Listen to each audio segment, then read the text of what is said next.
We in here. Let's go.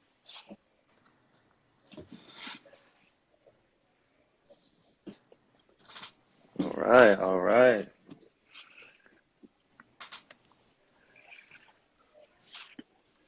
What's up, boys? What's going on? What's popping? Sheesh, we got a lot to talk about today, man. Lot going on. Lot going on. But man, we might as well jump right into it. So for this week, appreciate y'all that are coming on.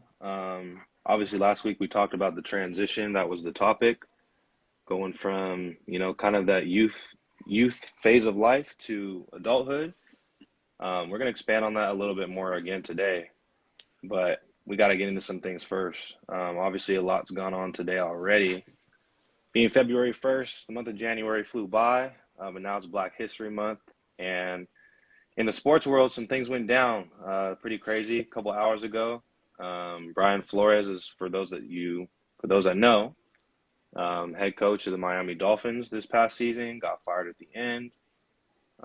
Team went on an 8-game winning streak and had won as many games as they had in, honestly, the past decade, Yeah. to be honest. For real.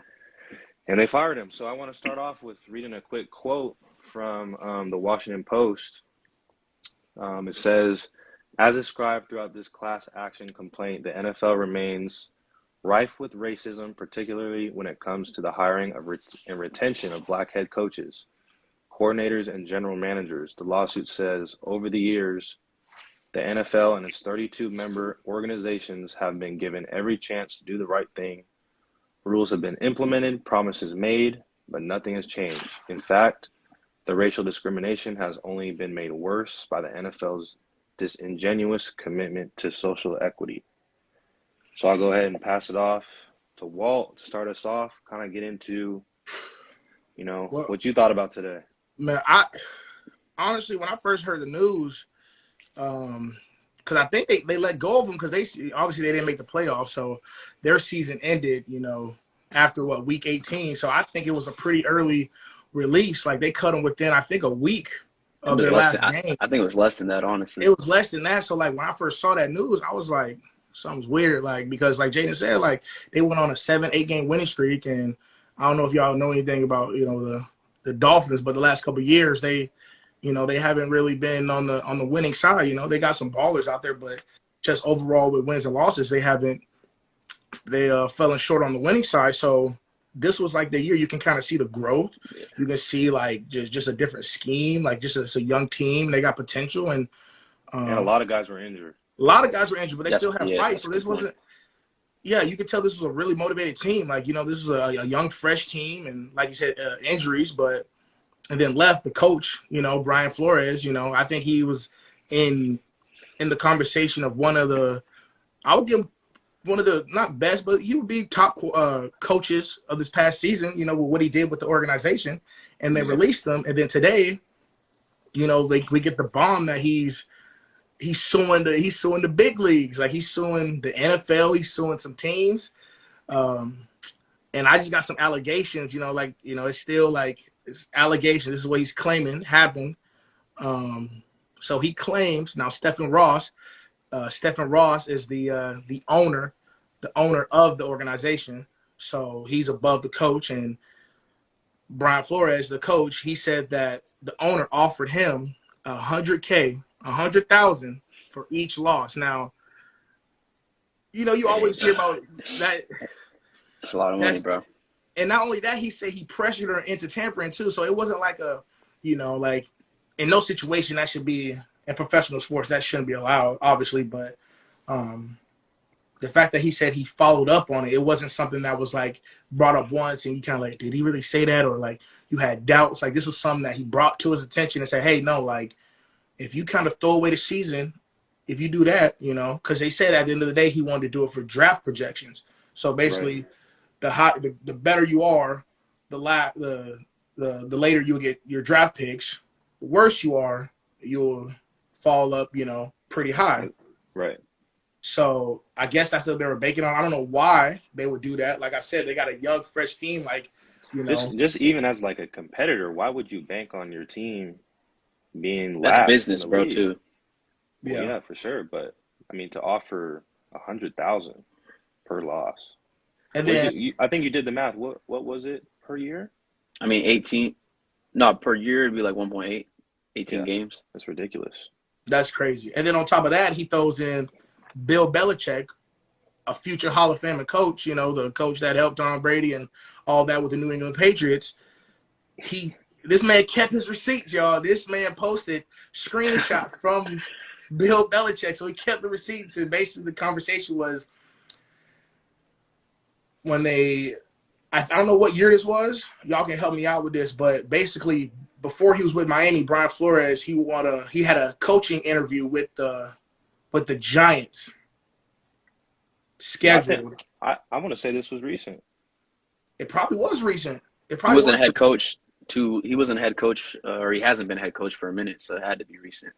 Yeah, it was. I think it was just. I think it was just a couple days ago. Honestly. So I mean, yeah, now, that's the thing, though. You think Bill Belichick did it on purpose? Because supposedly they were saying that he texted the wrong guy. See, I don't. I don't think he'd do that though. See, I don't know. I speak for all my iPhone users. Y'all know, like, if y'all got an iPhone and a new number texts you now, I don't know if you got the update or not, but if you don't have this number saved, like in your own settings, you can set for your Apple ID, your name. You know what I'm saying? So if I text someone that doesn't have my number, it's gonna pop up and say maybe such and such.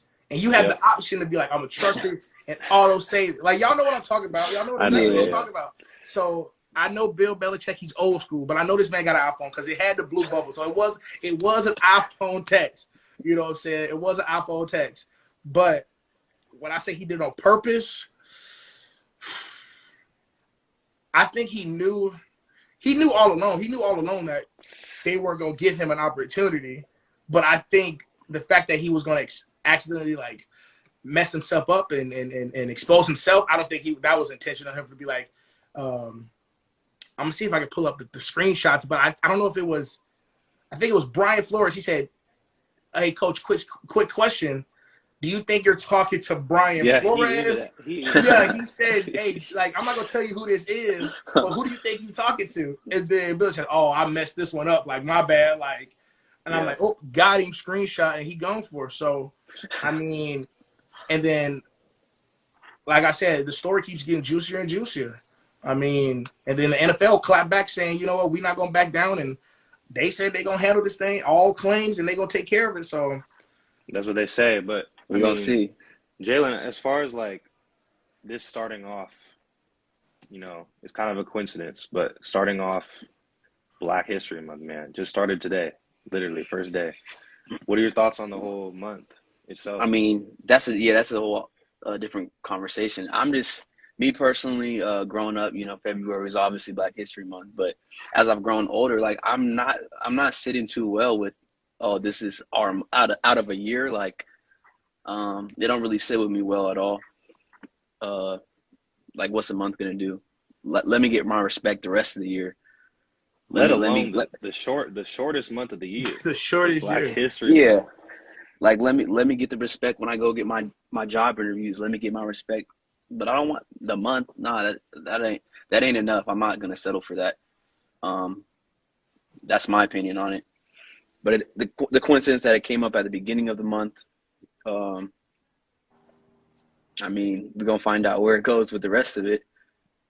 I mean, unfortunately, as we've seen in the past, like with Kaepernick, I don't think Flores will have a head coaching job again in the NFL. I mean, I could see him There's no way. College, maybe college, definitely high school. But hey, I actually don't, bro. That'd be janksy to leave, bro. I'm just saying. Look what they did to Colin Kaepernick, though. I think if you just take away what he did with the whole knee, because I know the knee. The action, what he did, that's what shut the world down. That's what got people's attention. So even if you just remove what he did and just see how the NFL handled it, they basically just kicked this man to the curb. Like, hey, we don't want no part of that. Like, yeah. And on top of that, like, even if you agree with it, you disagree with it. This man had, I think it was some type of veteran. He spoke and said, hey, no, I gave Colin Kaepernick position or permission to do this. Like, that's a sign of respect, and some people can take it how they want. Some people can agree. Some people say, no, like, that moment is supposed to be for this, like, you know. And Colin Kaepernick, clearly, he stated every time what his message was. He said he never was trying to disrespect this. He said he was trying to bring light to a situation in America that clearly, like, people are just, you know, brushing over. And some people of color, they just let it brush over. There's some people of color that say, you know what, as soon as I get in a situation of power, I'm going to do the most of it, and I'm going to make a statement. And what, 4 or 5 years later, the George Floyd happens, and now if you look at the NFL, you see racism. You got Breonna Taylor, George Floyd, Trayvon Martin on these dudes' helmets, right?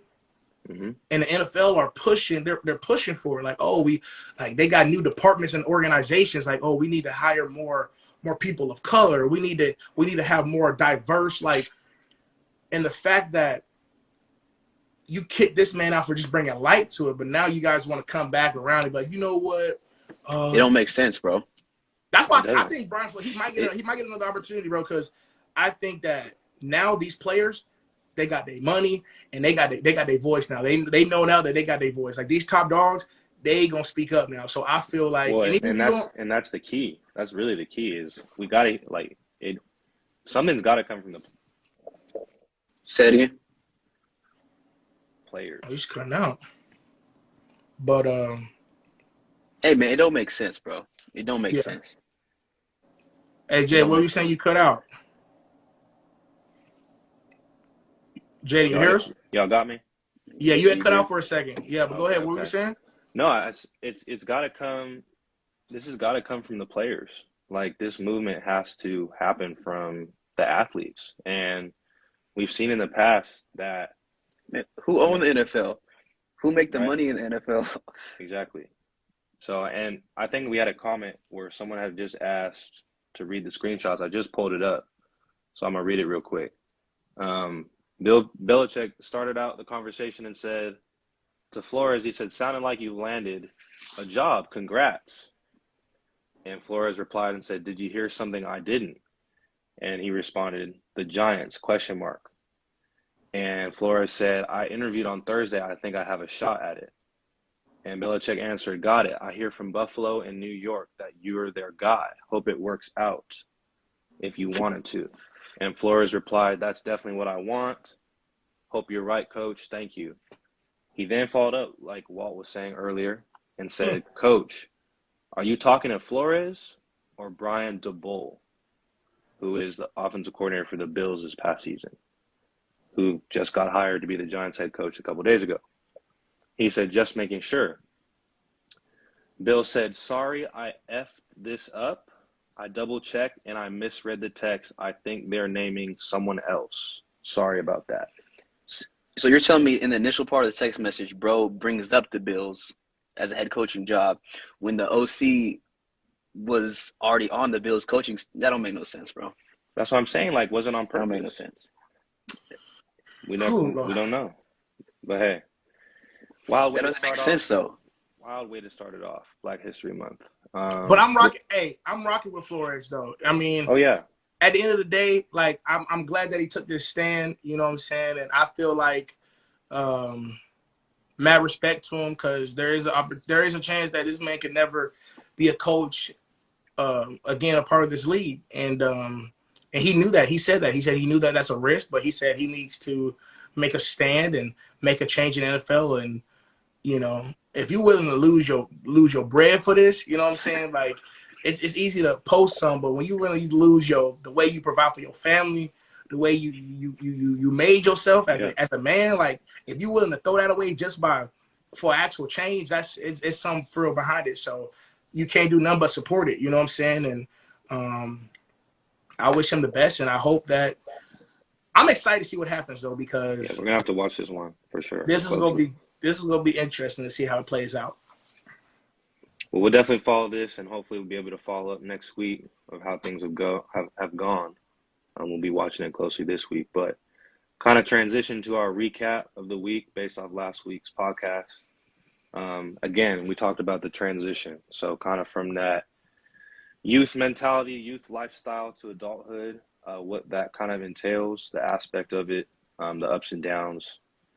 And, we asked you guys over the week, for those that noticed, via our Instagram poll, we asked you to ask us a couple questions, what you think and what you want answered for this week in our podcast. So the first one I'm going to read to you is question. I didn't get the name, so I apologize. But one of the questions was, regarding last week's episode, how do the three of you continue to advance in your life as far as success is concerned, and how you continue to grow?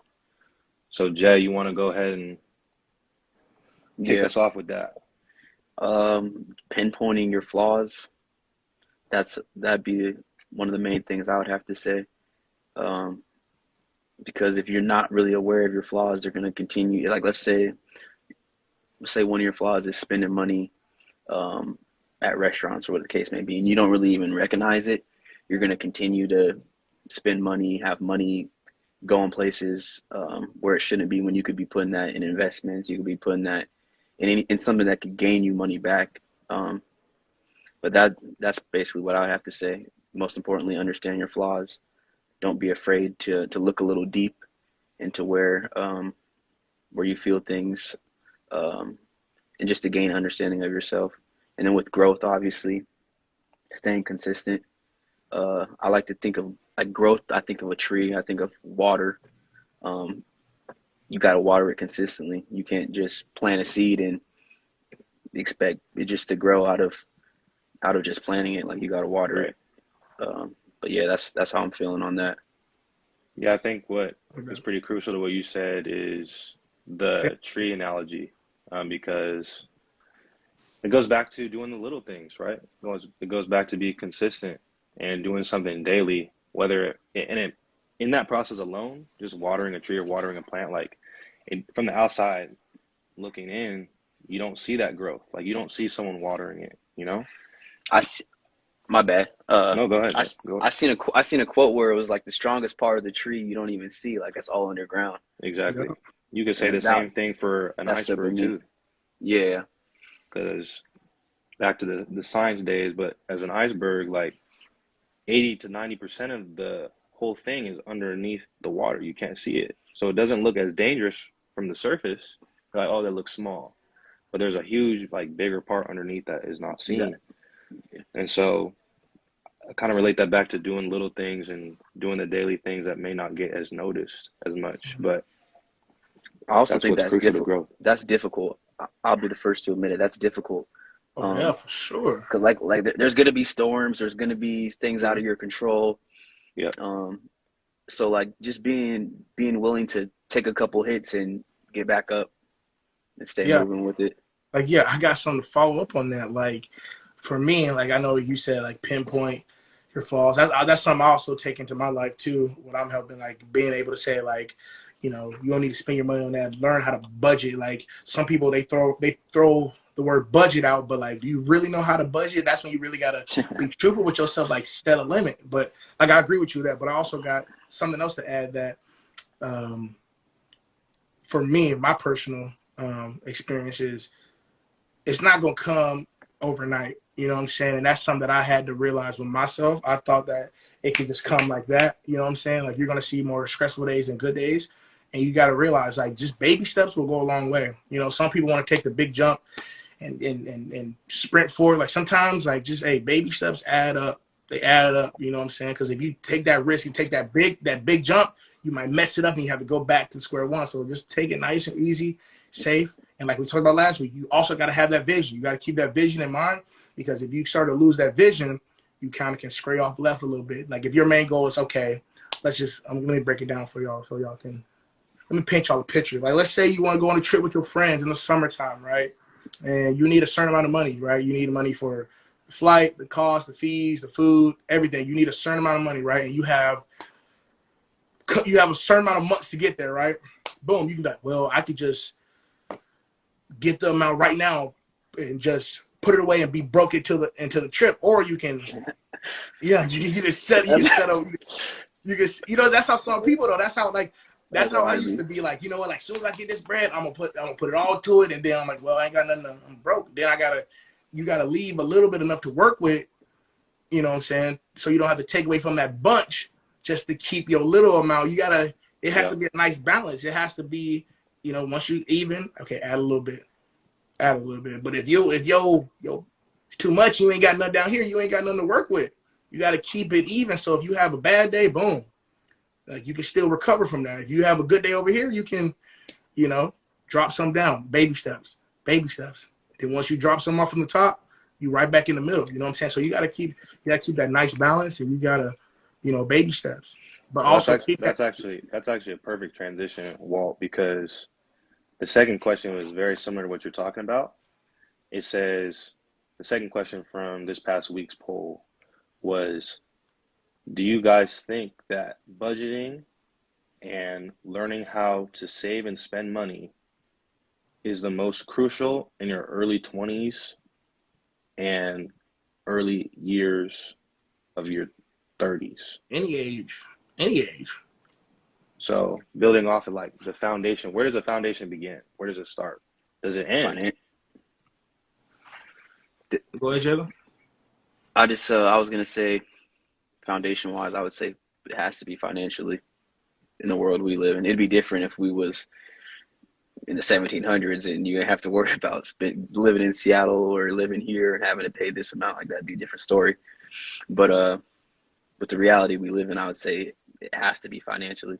And I'm not saying that you have to have some crazy amount of money at a young age, but like, you just got to be willing to find ways to make money, like multiple streams of income.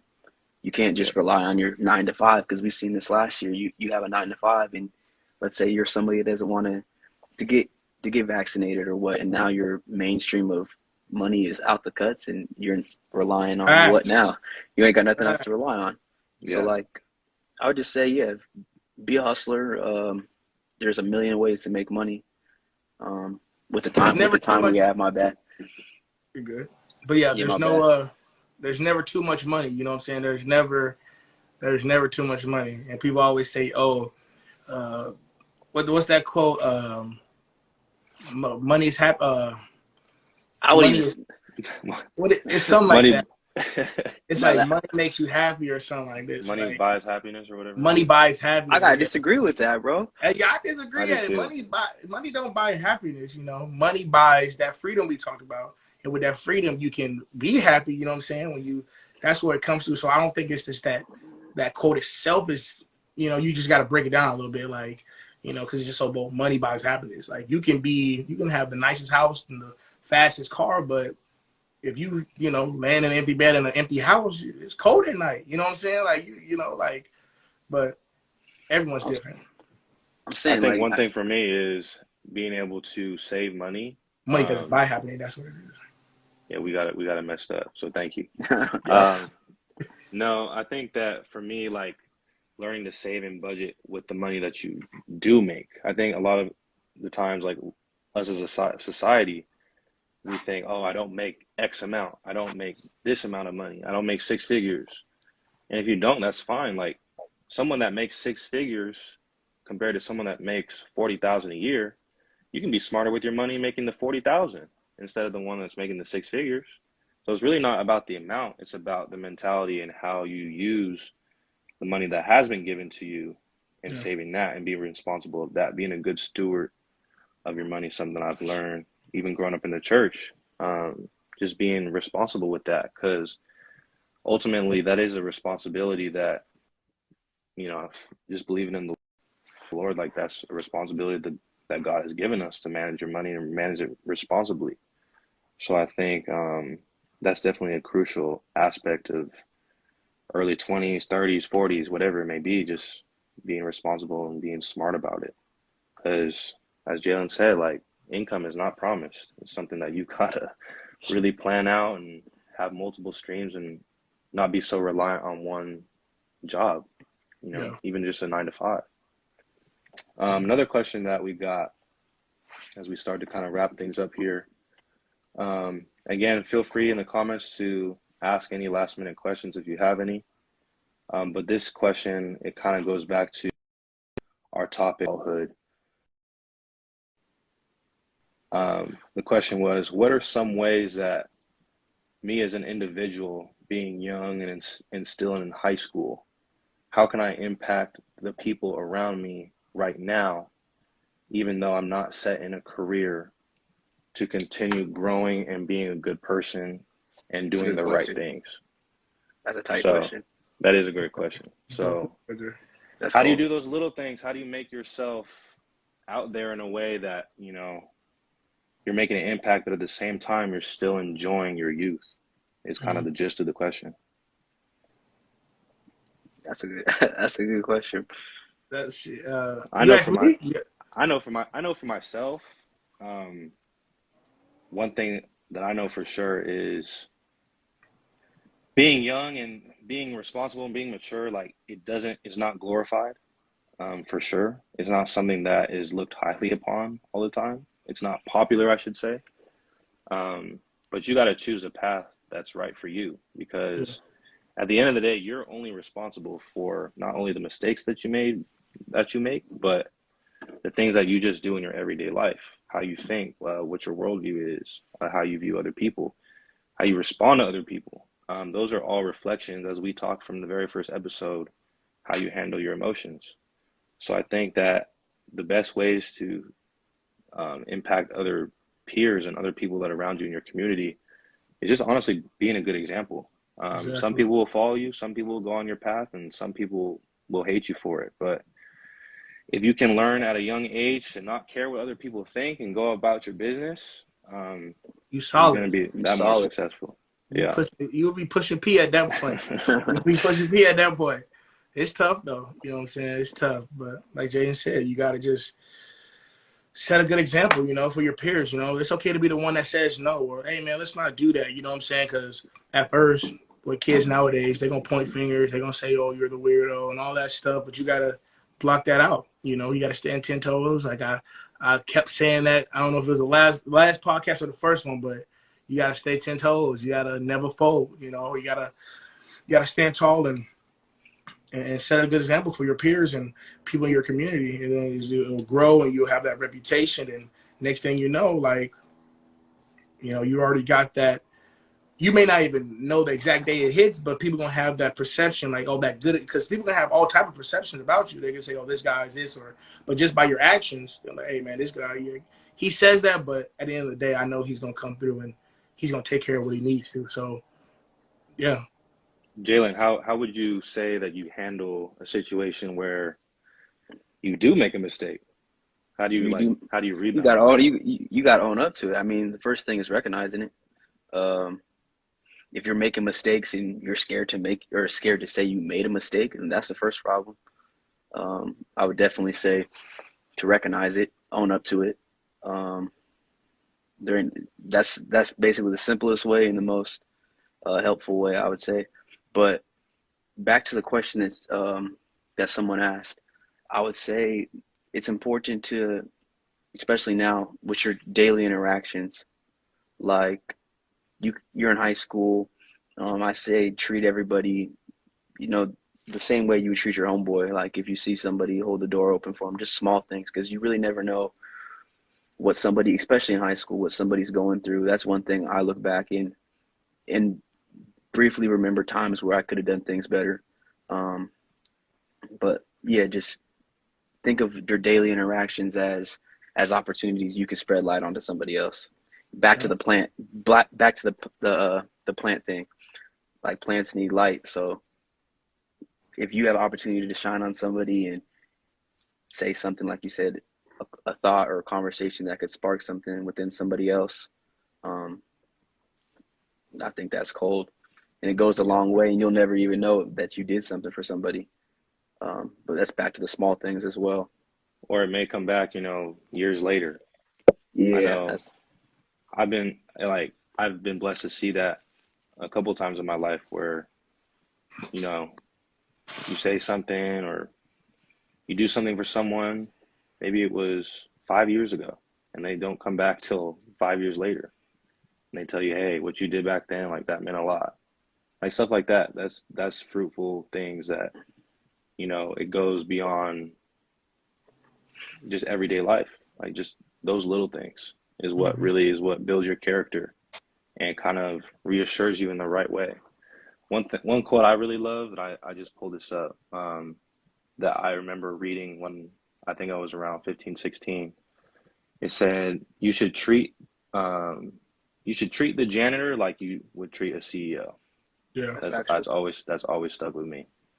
Just because at the end of the day, we're all people. Whether you're an athlete, businessman, businesswoman, you know, whether you're a janitor, whether you're a CEO, we all, as a coach of mine used to say, we all breathe the same air. We all wake up and we all wake up the same every day.